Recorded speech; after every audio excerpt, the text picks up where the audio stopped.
ओम नमः शिवाय। हर हर महादेव। जय शिव शंभो। दोस्तों, आप सभी का आपके अपने चैनल में बहुत स्वागत और आपका बहुत आभार है। आपके मन में कुछ डर हमेशा बने रहते हैं, चाहे वो अपने बच्चे के एजुकेशन को लेकर हो, अपने पति को लेकर हो, पत्नी को लेकर हो, व्यापार को लेकर हो, नौकरी को लेकर हो।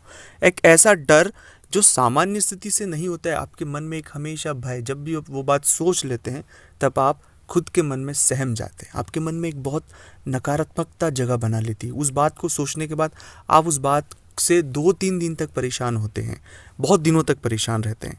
ये चीज़ें अगर बार बार आपके जीवन में घटित हो रही है तो यह बात सीधी सी तय है कि आपके जीवन में इन सब चीज़ों का जो प्रभाव है वो किस ग्रह से हो रहा है वह तो मैं बताऊंगा ही सही, साथ में इस तरह की परिस्थिति से हमें कैसे बाहर आना है यह भी आपके लिए जानना ज़रूरी है। क्योंकि इस तरह की परिस्थिति अगर किसी भी जातक के साथ बार बार निर्मित होती रहेगी तो इसके परिणाम बहुत बुरे होंगे। और जो हम मन में सोच रहे हैं, जो चीज़ें हैं, इससे हमारी योग्यताएं कम होती है, इससे हमारे कॉन्फिडेंस लेवल कम होता है, इससे जो चीज़ें हम सही करना चाहते हैं वो सही चीज़ें सही नहीं कर सकते। तो हमेशा एक मन में अज्ञात डर, अज्ञात भय बना रहना, चीज़ों को लेकर, परिवार को लेकर, रिश्तों को लेकर, किसी भी चीज़ को लेकर एक भय हमेशा बना रहना, ऐसी परिस्थितियाँ किसी भी जातक के लिए बहुत घातक है दोस्तों। तो इस वीडियो में बहुत विस्तार से जानेंगे इस तरह की परिस्थितियों से कैसे हमें बाहर निकलना है, कौन से ग्रह इसके लिए दोषी होते हैं, कौन से ग्रहों के लिए हमें काम करना चाहिए, कौन से प्रयोग करना चाहिए कि इन परिस्थितियों से हम बहुत आसानी से बाहर आ जाएं। अगर अभी तक आपने चैनल को सब्सक्राइब नहीं किया है, चैनल से नहीं जुड़े हैं, तो आपसे एक छोटा सा निवेदन है कि चैनल को आप सब्सक्राइब करें, कमेंट्स में भोलेनाथ का नाम लिखें। अगर आप चाहते हैं अपनी कुंडली का विश्लेषण करवाना, जीवन में कोई तकलीफ, परेशानी या कोई प्रश्न जिसके बारे में आप अपने बारे में जानना चाहते हैं, तो स्क्रीन पर नंबर चल रहे हैं, आप व्हाट्सएप पर अपॉइंटमेंट लेकर बात करें। उसका फीस शुल्क लागू है दोस्तों।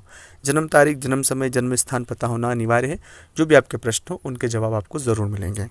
जब कभी भी ऐसी परिस्थितियाँ आपके साथ अगर निर्मित हो रही हैं, बार बार इस तरह का ज्ञात डर जो जीवन में बहुत हद तक आ रहा है, तो यह राहु और केतु की एक ऐसी जुगलबंदी है कि व्यक्ति को हमेशा भ्रम में रखती है। हम जो चीज़ें सोच रहे हैं वो सिर्फ कल्पना मात्र में है, उनका वास्तविकता में कोई लेना देना नहीं है। बार बार उस चीज़ों को सोचकर समझकर एक मन में वैसा ही डर बना के रखना, वैसा भय बना कर रखना, हमारे व्यवहार को उस तरह से ही व्यवहार करना जैसे मानो वो चीज़ हो चुकी है। इससे वर्तमान तो खराब होगा, एक अच्छा रिश्ता भी खराब होगा और जीवन में बहुत से स्ट्रगल झेलना पड़ेगा। तो कभी भी राहु के इस तरह के फेर आप किसी भी जातक के जीवन में पड़ता है तो उसे तुरंत राहु के जप करवा लेना चाहिए अपने लिए, या केतु के जप करवा लेना चाहिए।